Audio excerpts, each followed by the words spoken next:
আসসালামু আলাইকুম রহমতুল্লাহি ওয়া বারাকাতুহু। আমি জুনায়েদ হক বাংলাদেশ সেন্টার স্পেন থেকে আপনাদের স্বাগত জানাচ্ছি। আমরা আজকে কথা বলবো অটোনোমা কিভাবে খুলতে হয়, অটোনোমা খোলার পরে আপনার কি কি দায়িত্ব এবং কি কি খরচের যে বিষয়গুলো আছে এই বিষয়গুলো আমরা বিস্তারিত কথা বলবো। আমরা গত পর্বে অটোনোমাতে অথবা এসএল কোনটা চুজ করা এবং কোনটাতে কী সুবিধা এই বিষয়ে হচ্ছে যে একটা প্রাথমিক ধারণা দিয়েছি। এখন আমরা একটা অটোনোমা যখন খুলবে, কিভাবে খুলবে থেকে নিয়ে হচ্ছে যে কী কী দায়িত্ব থাকে এই বিষয়গুলো আরও বিস্তারিত কথা বলবো এই ভিডিওতে। তো প্রথমে হচ্ছে যে অটোনোমা তে খোলা, আপনি যখন ডিসাইড করলেন যে আমি আজকে থেকে হচ্ছে যে আমার এই বিজনেসটা অটোনোমা দিয়ে শুরু করতে চাই, সেক্ষেত্রে আপনার প্রথম দায়িত্ব হচ্ছে যে হাসিয়েন্দা এবং হচ্ছে যে সেগুর সোশিয়ালে কমিউনিকেশন করা, যে আপনি যে কাজ শুরু করতেছেন। তো হাসিয়েন্দাতে নর্মালি আপনি এক্স্যাক্টলি যেই অ্যাক্টিভিটিতে কাজ শুরু করতেছেন ওই অ্যাক্টিভিটির কোড সহ আপনার ফিসকাল অ্যাড্রেস এবং কয় তারিখ থেকে আপনার অ্যাক্টিভিটি শুরু হচ্ছে, যে এইগুলোর মাধ্যমে আমরা মডেলও 036 অথবা মডেলও 037-এর মাধ্যমে হচ্ছে যে কমিউনিকেশন করে থাকি হাসিয়েন্দার সাথে, যে এই বিজনেসটা এই তারিখ থেকে এই এই অ্যাক্টিভিটি শুরু করছে। আর সেগুর সোশিয়ালেও হচ্ছে যে আপনি যেদিন কাজ শুরু করবেন ওই দিন থেকে হচ্ছে যে সেগুর সোশিয়ালে কমিউনিকেট করা এবং সেই ক্ষেত্রে আপনি কত নেট ইনকামের যে যে যে ত্রামোটা, যে কোনো একটা ত্রামো আপনি চুজ করা, এই ত্রাম অনুযায়ী আপনি সেগুর সোশিয়ালকে হচ্ছে যে টাকা পেমেন্ট করতে হবে, তাদের যে ট্যাক্সের যে টাকা এটার হিসেব করা হবে। তো এটা একটা বিষয় গেল। এরপর হচ্ছে যে আমাদের অটোনোমাতে মান্থলি কী পরিমাণ হচ্ছে যে খরচ হয়। তো আমরা আগে বললাম মেইন যেটা প্রত্যেক মাসে, সেটা হচ্ছে সেগুর সোশিয়ালের যে কোটিসেশনটা, এইটার আপনি যেই নেট ইনকাম হচ্ছে যে রিয়েল নেট ইনকাম আপনার হবে এই অনুযায়ী হচ্ছে যে আপনি পে করবেন। তো প্রথম অবস্থায় যখন আপনি প্রথম মাসেই আলতা দিচ্ছেন তখন তো আপনি জানেন না আপনার ওই মাসে নেট ইনকাম কত হবে বা এর পরের মাসে নেট ইনকাম কত হবে। সেক্ষেত্রে আপনি সর্বনিম্নটা হচ্ছে চুজ করতে পারবেন, এর উপরে যে কোনোটা হচ্ছে যে আপনি চুজ করতে পারবেন, এতে কোনো সমস্যা নেই। পরবর্তীতে যখন আপনি দেখলেন যে আপনার এটা নেট ইনকাম এর থেকে কম বা বেশি হচ্ছে, সেই অনুযায়ী আপনি আবার এটা চেঞ্জ করতে পারবেন। এটা মনে রাখা জরুরি যে এই যে সেগুর সোশিয়ালের যে কোটিসেশন পেমেন্ট করার যে ত্রামোটা, এটা বছরে 6 বার চেঞ্জ করা যায়। মানে মোটামুটি প্রতি 2 মাস পর পরই হচ্ছে যে একবার আপনি চেঞ্জ করতে পারবেন। যেমন এখন আপনি এই মাসে আপনি পেমেন্ট করতেছেন আপনার নেট ইনকাম 1500 হচ্ছে যে নেট ইনকাম ধরে, কিন্তু আপনি 1 মাস পরে দেখলেন যে আপনার আসলে নেট ইনকাম হচ্ছে যে 1500 হচ্ছে না, আসলে 800 হচ্ছে বা 900 হচ্ছে, সেই ক্ষেত্রে আপনি আবার এটা পরে চেঞ্জ করতে পারবেন। এভাবে হচ্ছে যে বছরে 6 বার আপনি এই নেট ইনকামগুলো হচ্ছে যে ত্রামোটা সেগুর সোশিয়ালকে পেমেন্ট করার যে যে যে তাদের যে শিট যে আছে, নির্দিষ্ট পরিমাণ যে আছে, এটা আপনি চেঞ্জ করতে পারবেন। এটা একটা বিষয়। আর সেকেন্ড যে বিষয়টা, সেটা হচ্ছে যে মূলত সেগুর সোশিয়াল আপনার থেকে কত টাকা সেগুর হিসাবে নেবে এইটা ডিসাইড করা হবে আপনি যখন বাৎসরিক যখন আপনি রেন্টটা ডিক্লেয়ার করবেন এবং আপনার এই মডেল 130 যে ডিক্লেয়ার করতেছেন এটার উপরে হচ্ছে যে মূলত অ্যাডজাস্টমেন্টটা হবে। যেমন কেউ একজন হচ্ছে যে 1500 টাকা ধরে সে সেগুরো পে করে যাচ্ছে, কিন্তু বছর শেষে দেখা গেল তার রেন্টায় যে আসলে সে হচ্ছে যে 800 বা 900 টাকা হচ্ছে যে তার মূলত নেট ইনকাম করেছিল। তখন এই যে সে বাড়তি যে পেমেন্ট করছে, এই বাড়তি পেমেন্টটা হচ্ছে যে সেগুর সোশিয়াল থেকে সে ফেরত পাবে। আবার উল্টোটাও হইতে পারে, কেউ একজন 800 বা 900 টাকা হচ্ছে যে নেট ইনকাম ধরে সেগুলো পে করলো, কিন্তু রেন্টাতে দেখা গেল সে হচ্ছে যে মূলত 1500 1800 টাকা হচ্ছে যে নেট ইনকাম তার ছিল। সেই ক্ষেত্রে এই যে বাড়তি যে ডিফারেন্সটা, এটা তাকে আবার এক্সট্রা পে করতে হবে। এটা হচ্ছে যে আপনার মূলত রিয়েল নেট ইনকামের উপরে সেগুর সোশিয়ালের যে কোটিসেশনটা এটা নির্ভর করবে। এটা ইম্পর্টেন্ট, এটা আগে ছিল না, এটা 2023 সাল থেকে এই পদ্ধতিতে হচ্ছে যে সেগুর সোশিয়ালের কোটিসেশনটা হিসেব করা হয়। এরপরে যারা অটোনোমাসে শুরু করবেন তাদের জন্য সবচেয়ে গুরুত্বপূর্ণ যারা নতুন করে অটোনোমা শুরু করতেছেন, তারিফা প্লানা। এইটা তারিফা প্লানা হচ্ছে যে এই যে কোটিসেশনের যে হিসেবটা ত্রাম অনুযায়ী হচ্ছে যে আপনি 250-300, হ্যাঁ, এটা যে আপনি পেমেন্ট করবেন।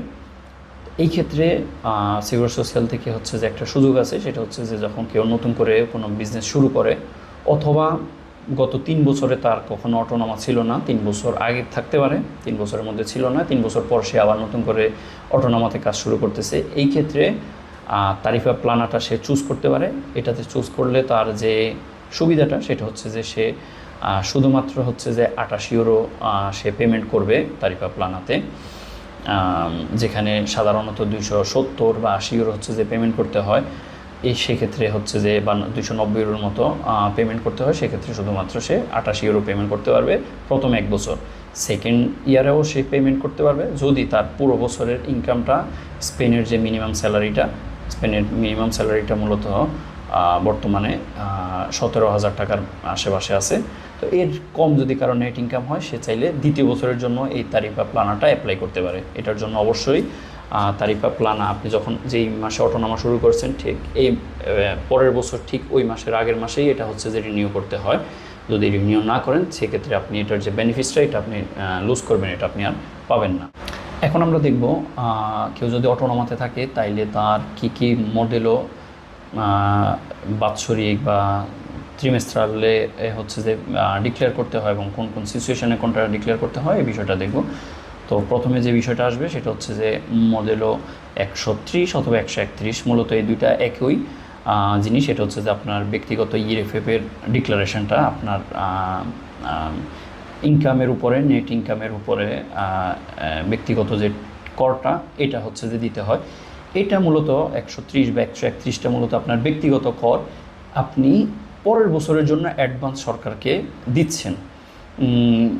বিষয়টা হচ্ছে যেমন আমরা যখন এই প্রথম ভিডিওতে আমরা যখন কথা বলছিলাম নমিনা নিয়ে, তখন আমরা বলছিলাম ওয়ার্কারদের যে নমিনার পেপার থাকে, নমিনাতে আমরা 6%, 3%, 2%, 10-15% ওনার সিচুয়েশন অনুযায়ী এটা হচ্ছে যে সরকারকে দিতে হয়। এই দেওয়াটা হচ্ছে যে মূলত অ্যাডভান্স বা অগ্রিম দিতে হয়। আমি যে পরের বছর এপ্রিলে যে রেন্থা ডিক্লেয়ার করবো, আমার বাৎসরিক কর, ব্যক্তিগত কর যে ডিক্লেয়ার করব, এটার ক্রেডিট হিসাবে অগ্রিম আমি সরকারের কোষাগারে হচ্ছে যে আমি এই টাকাটা জমা রাখতেছি।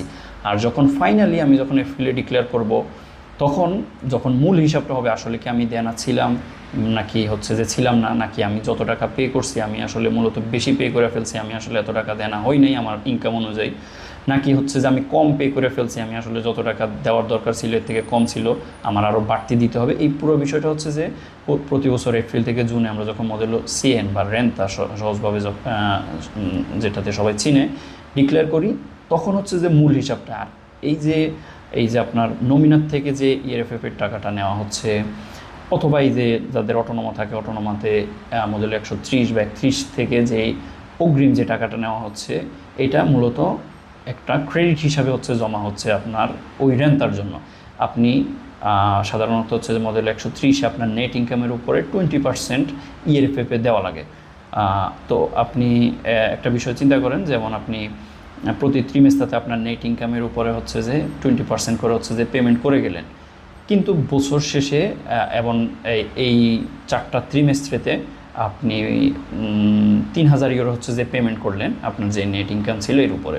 কিন্তু যখন বছর শেষে আপনি রেন্টটা ডিক্লেয়ার করতে গেলেন, তখন দেখলেন যে আপনার যে অন্যান্য বিষয়, খরচ এবং ডিডাকশন,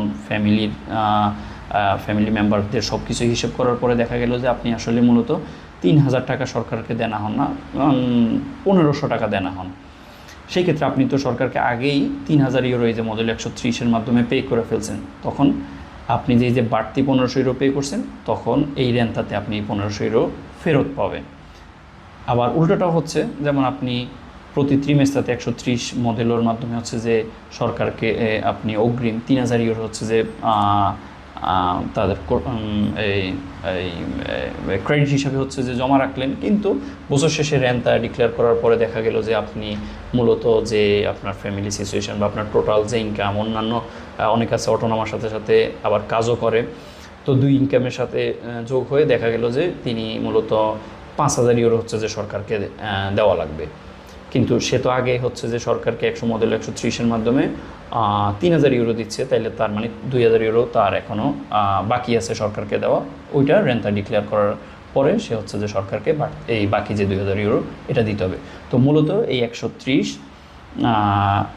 ইয়েরএফএফের যে টাকাটা, এটা আপনার রেন্তার জন্য অ্যাডভান্স আপনি সরকারের ইয়েতে হচ্ছে যে আপনি জমা রাখতেছেন। এটা হচ্ছে যে প্রতি 3 মাসে একবার ডিক্লেয়ার করতে হয়। আমাদের যে ট্রিমেস্ট্রালগুলো অটোনমার, সেটা হচ্ছে যে মূলত এপ্রিল মাসে এবং হচ্ছে জুলাই মাসে, এরপরে অক্টোবর মাসে এবং শেষটা হচ্ছে যে জানুয়ারি মাসে আমাদের ডিক্লেয়ার করতে হয়। তো 4 বার বছরে হচ্ছে যে আপনাকে এই মডেলও 130টা ডিক্লেয়ার করতে হবে। এরপরে হচ্ছে যে ইবার যে বিষয়টা, মডেলও 303 যেটা, এটা ডিক্লেয়ার করতে হয়। এটাও বছরে 4 বার, এপ্রিল, জুলাই, অক্টোবর এবং হচ্ছে যে জানুয়ারিতে। তো এটাও সাধারণত অটোনমার যারা থাকে, এবার আবার অনেকগুলো রেখিমেন আছে। নর্মালি যারা জেনারেল রেখিমেনে থাকে ওনারা হচ্ছে যে পে করতে হয়। এরপরে যারা ছোট ব্যবসায়ী যেমন আলিমেন্টাসিয়ন বা ফ্রুতেরিয়া, ওনারা যদি ইবার রেখিমেন্টটা যদি রেকার্গো ইকুইভ্যালেন্সিয়াতে হয়, এটা আরেকটা ফরম্যাট, সেই ক্ষেত্রে হচ্ছে যে তাদেরকে 303টা ডিক্লেয়ার করতে হয় না। তো এটা আমাদের সাথে কেউ যদি ব্যক্তিগতভাবে হচ্ছে যে অফিসে যোগাযোগ করেন, আমরা এই বিষয়টা আরও ক্লিয়ার করে বিস্তারিত আপনাদেরকে বোঝাবো যে কখন হচ্ছে যে ইবাটা ডিক্লেয়ার করতে হয় না ছোট দোকানদার যারা আছে, খুচরা ব্যবসায়ী যারা আছে তাদের ক্ষেত্রে। এটা এরপরে হচ্ছে যে মডেলও 111, এটা কখন ডিক্লেয়ার করতে হয়? এটাও মূলত প্রতি ত্রিমেস্ট্রালে একবার হচ্ছে ডিক্লেয়ার করতে হয়। যদি আপনার আপনার যে অটোনমতে আপনার ব্যবসায় যদি হচ্ছে যে কোনো ত্রাবাখাদর থাকে, তখন আপনি যে ওই যে ত্রাবাখাদরের যে নমিনাটা আপনি তাকে দিচ্ছেন, ওই নমিনার মধ্যে যে ইএফএফের টাকাটা তার মূল গ্রোস ইনকাম থেকে আপনি কেটে রেখে দিচ্ছেন, এইটা মূলত এই 111 মডেলের মাধ্যমে প্রতি ত্রিমেস্ট্রাতে আপনি সরকারকে ফেরত দিয়ে দিবেন। আপনি ওয়ার্কার থেকে নিয়ে আপনার কাছে রেখে দিচ্ছেন এবং আপনি প্রতি মাসে, আর আপনি প্রতি 3 মাস পর একবার এই ডিক্লারেশনের মাধ্যমে সরকারকে এই টাকাগুলো ফেরত দিয়ে দিবেন। এই টাকাটাই মূলত আবার ওই আপনার ওয়ার্কার যখন সে বছর শেষে যখন 100 ডিক্লেয়ার করবে, তখন এই টাকাটাই সে হচ্ছে যে আবার ফেরত পাচ্ছে। মূলত এই তার নমিনার টাকাটা আপনি কেটে রাখছেন, আপনি কেটে রেখে 100 প্রতি 3 মাস পর সরকারকে মডেল 111 মাধ্যমে ফেরত দিচ্ছেন। আবার ওয়ার্কার হচ্ছে যে মডেল 100 ডিক্লেয়ার করার পরে আপনি যত টাকা কেটে রাখছেন এবং সরকারকে দিচ্ছেন, এই টাকাটা আবার হিসাব হয় হচ্ছে যে তার রেন্তা ডিক্লারেশনের ক্ষেত্রে। এরপরে হচ্ছে যে মডেল 111 ক্ষেত্রে আরেকটা বিষয় ক্লিয়ার করে রাখি, শুধু ওয়ার্কার থাকলেই মডেল 111 না, এখানে প্রফেশনাল আপনি কোনো একটা ফাকতুরা হচ্ছে যে কোনো উকিলের কোনো একটা ফাকতুরা আপনি নিলেন অথবা নোটারিতে, তখন আপনারা দেখবেন এখানে এই ইএরএফএফ এটা হচ্ছে যে 15% প্রফেশনালদের যে ইএরএফএফ 15% এটা ডিসকাউন্ট করতেছে আপনাকে। মূলত যে বেস্ট প্রাইস এটার সাথে 21% ইভা লাগাচ্ছে। মনে করেন যে আপনি কোনো লয়ার থেকে কোনো সার্ভিস নিচ্ছেন, সে হচ্ছে যে আপনাকে আপনার 500 ইউরো হচ্ছে যে চার্জ করছে বেস্ট প্রাইস, এর সাথে সে 21% যে ব্যাট ইভা যেটা এটা অ্যাড করতেছে, দেখবেন এরপরে সে হচ্ছে যে 15% সেই ইএরএফএফে ডিসকাউন্ট করছে। তার মানে যে আপনার থেকে 15% ডিসকাউন্ট করছে বা আপনার থেকে কম রাখা হয়েছে, এই টাকা মূলত আপনি ফেরত দেবেন হচ্ছে যে মডেলও 111 ক্ষেত্রে। এটা যারা ব্যবসায়ী তারা যেমন হচ্ছে যে এই টাকা ফেরত দিতে হয়, কেউ যদি ব্যবসা না করে, কারো অটোনামা নাই, ব্যক্তিগতভাবে যেমন আপনি আপনার এক্সট্রা ক্যারিয়ার কাগজ জমা করার জন্য আপনি কোনো উকিলের হচ্ছে যে বিল পেমেন্ট করছেন এবং তিনি ফাকতুরা তৈরি করছেন এবং ওই ফাকতুরার মধ্যে তিনি ইএরএফএফ এটা হচ্ছে যে আপনাকে ওইখানে যে ডেডুকশন করা হয়েছে ইএরএফএফের 15%। এখন আপনার তো কোনো বিজনেস নাই, আপনি অটোনামাতেও আলতানা, আপনার কোনো এমপ্রেসাও নাই, আপনার কোনো ব্যবসাও নাই, কিন্তু আপনি ব্যক্তিগতভাবে একটা সার্ভিস নেওয়ার পরেও আপনাকে একটা ফাকতুরা ইনভয়েস দেওয়ার পরে ওইখানে যে ডিসকাউন্টটা করা হয়েছে, এই টাকাও আপনি মডেল 111 মাধ্যমে সরকারকে ফেরত দিতে হবে। এই ক্ষেত্রে আপনার অটোনামাতে আলতা দেওয়া জরুরি না, শুধুমাত্র আপনি ত্রিমেস্ট্রিতে এই টাকাটা মডেলটা ডিক্লেয়ার করার মাধ্যমে আপনি সরকারকে ফেরত দেওয়া যথেষ্ট। যদি কেউ না দেয় সেক্ষেত্রে আপনি সেগুর হাসিয়ান্দা থেকে আপনার কাছে কার্ডটা আসতে পারে যে আপনি এই টাকাটা ফেরত দেন নাই। সো এইটা যারা বিজনেস করছেন না তারাও এটা খেয়াল রাখবেন। এরপর আমরা আসবো হচ্ছে যে মডেলও 115 ডিক্লেয়ার করতে হয়। এটা হচ্ছে যে মূলত বাড়ার উপরে হচ্ছে যে রেটেনশনটা যে ইএরএফএফটা এটা 115 মডেলের উপরে হচ্ছে যে ডিক্লেয়ার করতে হয়। যখন আপনি ব্যবসার জন্য কোনো একটা লোকাল অফিস হচ্ছে যে ভাড়া নিলেন এবং এটার যে মালিক তিনি হচ্ছে যে কোনো ইন্ডিভিজুয়াল পারসন, ব্যক্তি মালিকাধীন কোনো একটা লোকাল, এবং উনি ব্যক্তি মালিকাধীন হওয়ার কারণে উনি আপনার ফাকতুরা থেকে হচ্ছে যে 19% ভাড়ার উপরে যে ইএরএফএফটা এটা হচ্ছে যে 19% আপনার মূল বেস প্রাইসের সাথে 21% অ্যাড করতেছে, এরপর আবার 19% ডিসকাউন্ট করছে। সেম আপনি এই যে 19% আপনার থেকে সে কম নিল, এইটা আপনি 115 মডেলের মাধ্যমে প্রতি 3 মাসে একবার করে সরকারকে আপনি ফেরত দিয়ে দিবেন। এই যে মডেলগুলোর কথা বললাম সাধারণত এগুলোই ডিক্লেয়ার করা হয়। এছাড়া আরও আপনার সিচুয়েশন যদি হচ্ছে যে চেঞ্জ হয় এর ক্ষেত্রে অন্যান্য মডেলও ডিক্লেয়ার করা লাগতে পারে। কেউ যদি হচ্ছে যে ইউরোপিয়ান আর অন্যান্য দেশের সাথে হচ্ছে যে লেনদেন করে, কেনাকাটা করে বা তার সার্ভিস সেল করে, এক্ষেত্রে আরও বিভিন্ন মডেল আছে, এগুলোর মাধ্যমে ডিক্লেয়ার করতে হয়। তো সাধারণত এই কয়টা হচ্ছে যে মডেলও ডিক্লেয়ার করতে হয়। এগুলো হচ্ছে যে প্রতি 3 মাস পর একবার, যেটা হচ্ছে যে আমরা আবার বলছি এপ্রিল মাসে, জুলাইতে, অক্টোবরে এবং হচ্ছে জানুয়ারি মাসে। এরপরে কিছু মডেলও ডিক্লেয়ার করতে হয় বাৎসরিকভাবে। কেউ যখন 303 মডেলটা কেউ যখন ডিক্লেয়ার করে, যেটা মূলত ইবার ডিক্লারেশনটা, এটার রেজুমেন্টটা, এটার টোটালটা, এটা সে হচ্ছে যে 390 মডেলের মাধ্যমে বছর শেষে জানুয়ারি মাসে সে এটা ডিক্লেয়ার করে। ওকে, এই ক্ষেত্রে এই 390তে এক্সট্রা কোনো পেমেন্ট করতে হয় না। এটা মূলত একটা শুধু ইনফরমেশনের জন্য, এটা হচ্ছে যে একটা মডেলও ইনফরমেটিভও, এটাতে কোনো ট্যাক্স দিতে হয় না। ট্যাক্সটা মূলত আপনি 303 মডেলও যখন ডিক্লেয়ার করেন তখনই দিয়ে দেন। এটা হচ্ছে যে পুরো বছরের পুরো ক্যালকুলেশনটা একসাথে হচ্ছে যে জমা দেওয়া। এরপরে হচ্ছে যে যারা 111 ডিক্লেয়ার করেন তাদের জন্য হচ্ছে যে 190 ডিক্লারেশনটা করা হচ্ছে যে জরুরি। ওই যে আপনি যে প্রফেশনালদের এবং ট্রাবাখাদর যে ইএরএফের টাকাটা হচ্ছে যে রেখে দিয়েছেন, এটার বাৎসরিক হিসাবটা একসাথে হচ্ছে যে আবার 190-এর মাধ্যমে হচ্ছে যে ডিক্লেয়ার করতে হয়। যারা 115 ডিক্লেয়ার করেন বাড়ার উপরে রেটেনশন ইএরএফএফ, এইটার পুরো বছরের হচ্ছে যে রেসুমেন্টটা আপনি 180-র মাধ্যমে বছরে জানুয়ারি মাসে একবার ডিক্লেয়ার করতে হয়। তার মানে আমরা এখানে 3টা ত্রিমেস্ত্রের 3টা হচ্ছে যে অ্যানুয়াল আমরা ডিক্লারেশন পাইলাম। 303-এর ত্রিমেস্তালের অ্যানুয়ালটা হচ্ছে যে বাৎসরিকটা হচ্ছে 390, 111-র বাৎসরিকটা হচ্ছে যে 190 মডেলের ডিক্লারেশন, এবং 180-র বাড়ার উপরে যে ইএরএফএফটা এটার হচ্ছে যে 115-র যে ত্রিমেস্তা ইএরএফএফের যে ত্রিমেস্তা আমরা দিই, এটার বাৎসরিকটা হচ্ছে যে 180 বছরে একবার জানুয়ারি মাসে। এই তিনটাই জানুয়ারি মাসে হচ্ছে ডিক্লেয়ার করতে হয়।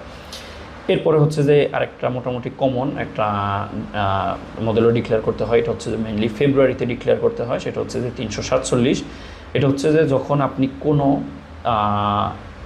ব্যক্তির সাথে বা কোনো এমপ্রেসার সাথে 3005 ইউরোর বেশি হচ্ছে যে লেনদেন যখন করবেন, তখন আপনাকে এটা পেমেন্ট করতে হবে। পেমেন্ট না, এটা ডিক্লেয়ার করতে হবে। এখানে কোনো পেমেন্ট করতে হয় না, এই মডেলতে কোনো টাকা পে করতে হয় না, শুধুমাত্র হিসেবটা হচ্ছে যে দিতে হয়। যেমন আপনার দোকানে আপনি বিভিন্ন এমপ্রেসা থেকে হচ্ছে যে ফ্রুটস কিনছেন, তো এখান থেকে 10টা এমপ্রেসা যেমন আছে, কারো কোনো এমপ্রেসা থেকে আপনি এক বছরে জানুয়ারি মাসের 1 তারিখ থেকে ডিসেম্বর মাসের 31 তারিখ পর্যন্ত 7000 ইউরোর হচ্ছে যে তার থেকে মাল কিনলেন, অথবা 6000 কিনলেন, অথবা 10,000 কিনলেন। যখনই 3005 ইউরোর বেশি হচ্ছে যে 3005 এক্স্যাক্ট ফিগার হলো 3005 ইউরো 6 সেন্ট, এর বেশি যদি হয় তখন আপনার এটা ডিক্লেয়ার করতে হবে যে আমি এই কোম্পানির থেকে এই বছর এত টাকা এক্স্যাক্টলি আমি তার সাথে আমি ট্রানজ্যাকশান করছি। এটা শুধুমাত্র কেনার ক্ষেত্রে না, এটা বিক্রি করার ক্ষেত্রেও। যেমন আপনার কোনো ক্লায়েন্ট আছে যার কাছে আপনি সার্ভিস সেল করতেছেন, তার সাথে আপনি লেনদেন করলেন, তার কাছে আপনি সেল করলেন বাৎসরিক 4000 ইউরো, 5000 ইউরো, 3500 ইউরো, 6, 10, যে কোনো অ্যামাউন্ট 3005 ইউরোর বেশি, তখন আপনার এটা বলতে হয় যে আমি এই ব্যক্তির সাথে আমি এই ট্রানজ্যাকশান করছি এবং টোটাল অ্যামাউন্টটা এত ছিল। ভাড়ার ক্ষেত্রেও সেম, যদি আপনি যেমন কারো যদি লোকালের ভাড়া যদি 600 হয়, তাইলে 1 বছর সে ভাড়া পে করলে হচ্ছে যে 7,200 টাকার মতো তার ভাড়া আসতেছে। তার মানে সে মালিককে 7,200 টাকা ভাড়া পে করতেছে, তার মানে ট্রানজ্যাকশন 3,005 টাকার বেশি হয়ে গেছে। এটা উল্লেখ করতে হয় যে আমি অমুককে 7,200 টাকা পে করছি। তো এই ধরনের যেই কোনো ট্রানজ্যাকশন, যেই কোনো এমপ্রেসার সাথে আপনার, অথবা অনেকে গ্লোবো উবারে যখন কাজ করতেন, গ্লোবো উবার থেকে আপনি 3,005 টাকার বেশি ইনকাম করছেন যদি করেন, সেক্ষেত্রে আপনাকে ডিক্লেয়ার করতে হয় যে আমি এত টাকা, এক্স্যাক্টলি এত টাকা তার সাথে আমি ট্রানজ্যাকশন করছি। এইটা মূলত হচ্ছে যে আসিয়ান দা ক্রস চেক করে যে আপনি যখন ডিক্লেয়ার করতেছেন যে আমি গ্লোবোর সাথে এত টাকা ট্রানজ্যাকশন করছি, আবার গ্লোবো সেম ডিক্লেয়ার করে যে আমি এই ব্যক্তির সাথে এত টাকা ট্রানজ্যাকশন করছি, তখন দুইটা ক্রস চেক হয় যে দুইজনে সঠিকভাবে ডিক্লারেশন করা হচ্ছে, করছে কিনা, কেউ কম বা বেশি করছে কিনা ডিক্লারেশনের মধ্যে। তো এটাও বছরে একবার হচ্ছে যে ডিক্লেয়ার করতে হয়। এরপরে হচ্ছে যে মেইনলি রেন্তা, এটা আপনাকে ডিক্লেয়ার করতে হবে। যাদের অটোনম আছে তাদের জন্য রেন্তা ডিক্লেয়ার করা বাধ্যতামূলক। এটাও প্রতি বছর এপ্রিল থেকে জুন মাসের মধ্যে হচ্ছে যে এই রেন্তা ডিক্লেয়ার করতে হয়, যেটা হচ্ছে মূলত আপনার পুরো বছরের নেট ইনকাম, আপনি অটোনোমা থেকে কত ইনকাম করছেন, এর পাশাপাশি যদি কোথাও কম ট্রাবাজাদর আপনি কাজ করে থাকেন, ওইখান থেকে আপনার নমিনা বা কত স্যালারি ছিল, এই সবগুলোর হিসাবে আপনি আসলে কত সরকারকে ট্যাক্স দিবেন এই বছর, এটার যে হিসাবটা এটা করতে হয়। তো এই ছিল হচ্ছে যে মোটামুটি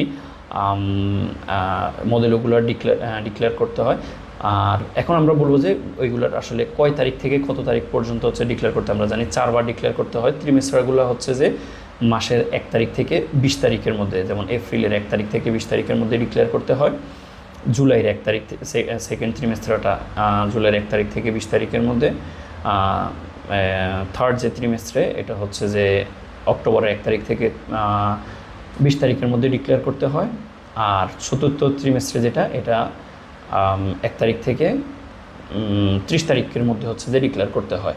যদি কোনো কারণে 20 তারিখ ছুটির দিন হয়, তাইলে নেক্সট ওয়ার্কিং ডে পর্যন্ত আপনি ডিক্লেয়ার করতে পারলেন। যেমন 20 তারিখ পড়লে হচ্ছে যে শনিবার, তাইলে শনিবার শেষ ডেট না, 20 তারিখ না, 22 তারিখ হবে শেষ ডেট, সোমবার হচ্ছে যে যখন ফার্স্ট ওয়ার্কিং ডে। এটাও হচ্ছে যে ইম্পর্টেন্ট জিনিস। আর বছর শেষে যে ডিক্লারেশনটা করতে হয়, এক্ষেত্রে মডেল 130, তারপর হচ্ছে যে 303, এগুলোর জন্য হচ্ছে যে আপনার সময়সীমা হচ্ছে যে 390, 180 বাৎসরিক যে ডিক্লারেশনগুলো, এগুলোর জন্য 30 তারিখ পর্যন্ত সময়সীমা থাকে। কিন্তু রেতেনসিয়নের যে দুইটা মডেলও 115 এবং 111, এইটা মাসের 20 তারিখ পর্যন্তই সময় থাকে। এইটাতে কখনো ভুল করবেন না। আপনারা যাদের বিজনেস আছে, নর্মালি এটা খেস্তুরিয়া যারা আছে ওনারাই আবিষ্কার করে, রিমাইন্ডার দেয় এবং ওইভাবেই ডিক্লেয়ার করে। এরপরও আপনি অ্যাজ এ এমপ্রেসারিও হিসেবে, আপনি মালিক হিসেবে আপনারও এই বিষয়গুলো মাথায় থাকা যে আপনার ট্যাক্সগুলো সঠিক সময় ডিক্লারেশন করা হচ্ছে কিনা এবং সময়ের মধ্যে যে প্লাসের মধ্যে ডিক্লারেশন করা হচ্ছে কিনা, এটা একটা বিষয় গেল। এরপরে হচ্ছে যে আমরা অটোনোমাতে কেউ বিজনেস করলে কি কি বিষয় হচ্ছে যে জরিমানা হইতে পারে, এই বিষয়গুলো নিয়ে একটু আলাপ করব। যেমন ট্যাক্সের যে ডিক্লারেশনটা আমরা যে বললাম যে প্রথম ত্রিমেস্টারটা 1 তারিখ থেকে 20 তারিখের মধ্যে দিতে হয়। কোনো কারণে যদি আপনি এটা না ডিক্লেয়ার করেন বা আপনার ক্ষেত্রে যদি এটা না ডিক্লেয়ার করে, সেক্ষেত্রে আপনার 100 থেকে 400 ইউরো পর্যন্ত জরিমানা আসতে পারে। এইটা শুধুমাত্র লেট ডিক্লারেশন করার কারণে। এর উপরে আবার একটা অংশ আবার হচ্ছে যে একটা রেকার্গো আসবে, এবং যত দেরিতে আপনি পে করবেন এটার উপরে ইন্টারেস্ট যোগ হইতে থাকবে। তো এই জন্য ইম্পর্টেন্ট হচ্ছে যে যেই মডেলগুলো যেই মাসে যত তারিখের মধ্যে ডিক্লেয়ার করতে হয়, এগুলো ওই মাসের অত তারিখের মধ্যেই হচ্ছে প্লাসের মধ্যেই ডিক্লেয়ার করে ফেলা, তাইলে আর এই জরিমানাটা বা রেকার্গোগুলো হচ্ছে যে আসবে না। এরপরে হচ্ছে যে সেল এবং হচ্ছে যে কেনা, এই যে ফাকতুরাগুলো, ইনভয়েসগুলো, এইটা খুব ক্লিয়ারলি হচ্ছে যে করা, মানে সঠিকভাবে হচ্ছে যে কোম্পানি থেকে নেওয়া বা আপনার ক্লায়েন্ট যদি থাকে ক্লায়েন্টদেরকে দেওয়া। একটা ইনভয়েসের মধ্যে হচ্ছে যে আপনি কার থেকে প্রোডাক্ট কিনতেছেন, সেই কোম্পানির লিগ্যাল যে নাম, এইটা, তার যে সিফ বা নিফ নাম্বার এটা থাকা, তার অ্যাড্রেস থাকা, এই 3টা বিষয় মাস্ট হচ্ছে যে এটা থাকতে হবে। এটা ছাড়া একটা ইনভয়েস পরিপূর্ণ না। আবার বিপরীত দিকে আপনি যিনি কিনতেছেন ওনার নাম, লিগ্যাল যে নাম, যে নামের উপরে কিনা হচ্ছে, এবং যে ওনার যে নিফ বা সিফ নাম্বার এটা থাকা এবং অ্যাড্রেস থাকা, এই তিনটা থাকা খুবই মানে মাস্ট একটা ইনভয়েসের মধ্যে থাকতে হবে। এই ছাড়া কী কী প্রোডাক্ট কেনা হচ্ছে যে এটার কনসেপ্টগুলো ক্লিয়ার থাকতে হবে, এবং প্রত্যেকটা প্রোডাক্টে কত পার্সেন্ট হচ্ছে যে ব্যাট হিসাব করা হচ্ছে এটাও খুব ইম্পর্টেন্ট।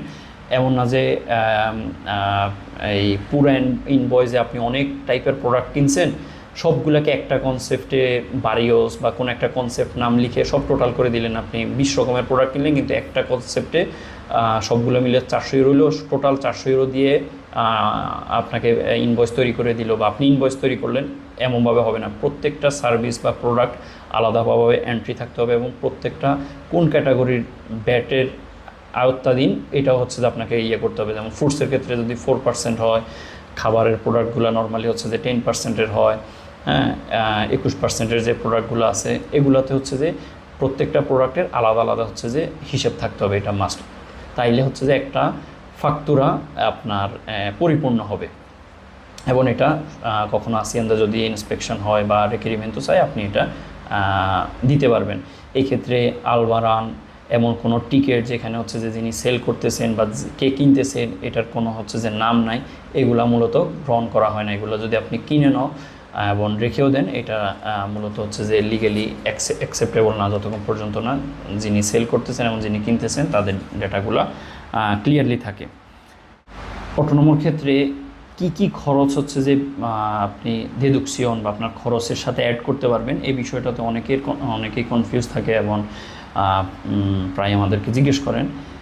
এই ক্ষেত্রে শুধুমাত্র আপনার যে বিজনেসটা করতেছেন এই বিজনেস রিলেটেড যেই কোনো খরচ আপনি এটা এই খরচ হচ্ছে যে আপনি ইনক্লুড করতে পারবেন আপনার যে গাস্তোসের মধ্যে। এক্ষেত্রে আপনার ব্যক্তিগত কোনো খরচ এটার মধ্যে আসবে না, আপনার পারিবারিক কোনো খরচ এটার মধ্যে আসবে না। যেই কোনো খরচ যেটা আপনার কোনো না কোনোভাবে আপনার ব্যবসার সাথে রিলেটেড।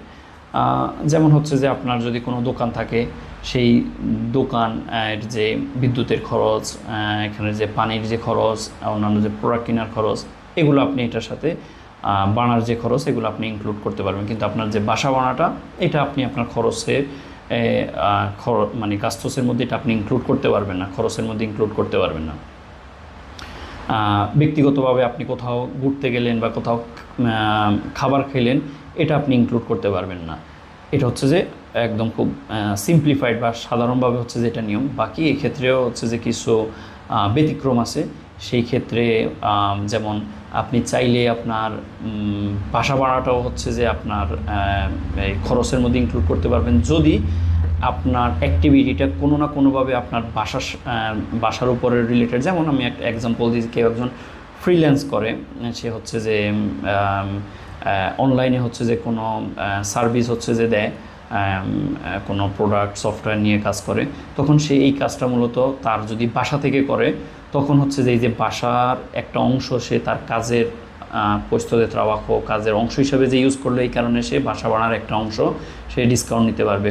অথবা কাজেরই কোনো অংশের কারণে আপনি আপনার কোনো ক্লায়েন্টের সাথে অথবা ব্যবসায়িক কোনো উদ্দেশ্যে আপনি কোথাও হচ্ছে যে ভ্রমণ করছেন, অথবা কারোর সাথে মিট করার কারণে ওইখানে আপনাকে খাবার খেতে হয়েছে, এগুলোও আপনি আপনার যে গাস্তোস এটার সাথে এটা থেকে আপনি গাস্তোসের মধ্যে ইনক্লুড করতে পারবেন, বিয়োগ করতে পারবেন আপনার। বাকি এই ক্ষেত্রে খুবই সাবধান থাকতে হবে যে কোন সিচুয়েশানে আসলেই আপনি এটা বিয়োগ করতে পারবেন। এটা আপনি মূলত নিজেই ডিসাইড করবেন না যে আমি তাইলে হচ্ছে যে বাসার এই বিষয়গুলো আমি এই গাস্তোসের মধ্যে ইনক্লুড করে ফেলবো, বিষয়টা আসলে এমন না। এটার বিস্তারিত এই টাইপের গাস্তোস কখন আপনি মানে ইনক্লুড করতে পারবেন, কখন ইনক্লুড করতে পারবেন না, এই বিষয়ে আমাদের সাথে যোগাযোগ করলে আমরা আপনার সিচুয়েশান হচ্ছে যে দেখে আপনাকে আমরা গাইড করতে পারবো যে হ্যাঁ এই সিচুয়েশানে বা এই গাস্তোসগুলো আপনি ইনক্লুড করতে পারবেন, কারণ এটা আপনার ব্যবসার সাথে ইনক্লুড। এবং এটারও লিমিটেশন আছে কতটুকু পর্যন্ত, যেমন বাসা ভাড়ার কতটুকু পর্যন্ত আপনি সর্বোচ্চ ইনক্লুড করতে পারবেন, কতটুকু পর্যন্ত পারবেন না। ব্যক্তিগত গাড়ি ইউজ করার ক্ষেত্রে গাড়ির যে খরচ, তেল, এগুলো কতটুকু পর্যন্ত খরচ করতে পারবেন, কতটুকু পারবেন না, এগুলার প্রত্যেকটা সিচুয়েশানে এটার ক্যালকুলেশনটা আলাদা। সো আমাদের সাথে ইনশাল্লাহ যোগাযোগ করলে আমরা আপনাকে আরও ইন ডিটেলস এটার ব্যাপারে গাইড করতে পারবো। এরপরে হচ্ছে যে অটোনোমো যারা থাকে তাদের জন্য ব্যাংক অ্যাকাউন্টটা আলাদা করা হচ্ছে যে জরুরি না অটোনামা বা ট্রাবাখাদরদের পেমেন্টের জন্য, মানে আপনি আপনার ব্যক্তিগত যে অ্যাকাউন্টটা ইউজ করতেছেন এই অ্যাকাউন্টটি আপনি ব্যবসার হিসাবের জন্য ইউজ করতে পারবেন। বাকি এটা আমরা রেকমেন্ড করি না। যদি সম্ভব হয় সেক্ষেত্রে আপনি, কারণ সেক্ষেত্রে মানে একসাথে থাকলে যেটা আপনি আপনার বাসার পেমেন্টও করতেছেন একই অ্যাকাউন্ট থেকে, আবার হচ্ছে যে ব্যবসায়িক যে পেমেন্ট বা যে ইনকামগুলো আসতেছে সেম অ্যাকাউন্টে হচ্ছে যে তখন আপনার সেপারেশন করতে আপনি নিজে ব্যক্তিগতভাবে হচ্ছে যে ঝামেলা হয়। এটার যে স্ট্রাকটো বের করে হচ্ছে যে কোনটা আমার আসলে মূলত ব্যবসায়িক খরচ, কোনটা আমার ব্যবসায়িক খরচ না, এটা সেপারেট করাটা একটু মুশকিল। সেক্ষেত্রে যদি সুযোগ থাকে আরেকটা অ্যাকাউন্ট খুলে ওইটাকে সম্পূর্ণভাবে আপনার ব্যবসার কাজে হচ্ছে যে ইউজ করা, ব্যবসার যে ইনকাম এবং হচ্ছে গাস্তুসগুলো ওইখান থেকে করা, তাইলে হিসেবগুলো অনেকটা সহজ থাকে। কোনো সময় আসিয়ান্দা বা কোনো ইন্সপেকশন আসলে আপনি দ্রুত হচ্ছে যে হিসাবগুলো দিয়ে দিতে পারবেন আর কি। বাকি এটা জরুরি না, কেউ যদি না করে এক্ষেত্রেও জরিমানা হবে না, জাস্ট সে কনসেপ্টগুলো আলাদা করলেই হবে যে এই কনসেপ্টটা আমার ব্যক্তিগত ছিল, এই কনসেপ্টটা হচ্ছে যে আমার মূলত ব্যবসায়িক খরচ। হ্যাঁ, আর আরেকটা বিষয় হচ্ছে যে এই ইনভয়েস সিস্টেমটা 2027 সাল থেকে হচ্ছে যে বেরিফাক্তো যে টেকনোলজির মাধ্যমে যে সিস্টেম আসিয়ান্দা থেকে হচ্ছে যে অ্যাপ্রুভ, এইটার মাধ্যমে হচ্ছে যে ফাক্তুরাসিয়নটা করতে হবে। সেক্ষেত্রে জানুয়ারির প্রথম থেকেই হচ্ছে যে এমপ্রেসাগুলো এসএলরা হচ্ছে যে এটা শুরু করা বাধ্যতামূলক হবে তাদের জন্য, আর অটোনোমো যারা আছে তাদের জন্য হচ্ছে যে জুলাই মাস থেকে বাধ্যতামূলক হবে 2027 সাল থেকে, তার মানে নেক্সট ইয়ার। তো এই ক্ষেত্রে আপনাদের যাদের যেই টাইপের ব্যবসা আছে, কাকাগুলো আছে, এটা বেরিফাক্তো ইয়ার কিনা, কম্পিটেবল কিনা, যে টিকিট বা যে ফাক্তুরা যে আপনারা ইয়ে করতেছেন, এটা আপনি এখনই হচ্ছে যে প্রস্তুতি নিয়ে রাখা। চাইলে এখন থেকেও বেরিফাক্তুর মাধ্যমে আপনারা ফাক্তুরা রিসিভ এবং ফাক্তুরা ইনভয়েস ক্রিয়েট করতে পারবেন, আগেই শুরু করতে পারবেন, এতে কোনো সমস্যা নেই। বাকি সামনের বছর থেকে ম্যান্ডেটরি হয়ে যাবে, সেক্ষেত্রে আগে থেকে প্রস্তুতি নিয়ে রাখা। যখন আপনি কোনো ক্লায়েন্টকে কোনো ফাক্তুরা দেওয়া লাগবে তখন সাধারণ আগের যে ফরম্যাট সাদা কাগজে বা ওয়ার্ড ফাইলের মধ্যে আপনি ওয়ার্ড ফাইলের মধ্যে ওনার যাকে ইনভয়েস করতেছেন এবং যে ইনভয়েস করতেছে এই কনসেপ্টগুলো দিয়েই ফাক্তুরা ক্রিয়েট করলে এটা অ্যাকসেপ্টেবল হবে না। বেরিফাক্তোতে হচ্ছে যে একটা কিউআর কোড থাকে যেটার মাধ্যমে চাইলে সহজেই কেউ এই ফাক্তুরার অথেন্টিসিটি চেক করতে পারবে আসিয়ান্দার ওয়েবসাইটের মাধ্যমে, যে এটা আসলেই ছিল, ক্রিয়েট করা হয়েছে কি হয় নাই। তো এই ব্যাপার আপনারা হচ্ছে যে যাদের বিজনেস আছে তারা প্রস্তুতি নিয়ে রাখতে পারেন। তো আশা করা যায় মোটামুটি অটোনোমার ব্যাপারে আপনাদের যে বিষয়গুলো ছিল এটা আমি বিস্তারিত ক্লিয়ার করতে পারছি। এরপরেও যদি কারো আরও তার এক্স্যাক্টলি তার ব্যক্তিগত পার্সোনাল কোনো সিচুয়েশান থাকে যেটার মাধ্যমে আর একটু ক্লিয়ার হতে চাচ্ছেন যে এই সিচুয়েশানে কীভাবে অটোনোমাটা ফাংশন করে বা কীভাবে ট্যাক্সটা ফাংশন করে, তাহলে আমাদের অফিসে যোগাযোগ করলে ইনশাল্লাহ আমরা আমাদের সাধ্যমতো আপনাদের এই বিষয়গুলো হচ্ছে যে ক্লিয়ার করার চেষ্টা করব। আসসালামু আলাইকুম রহমতুল্লাহি ওয়া বারাকাতুহু।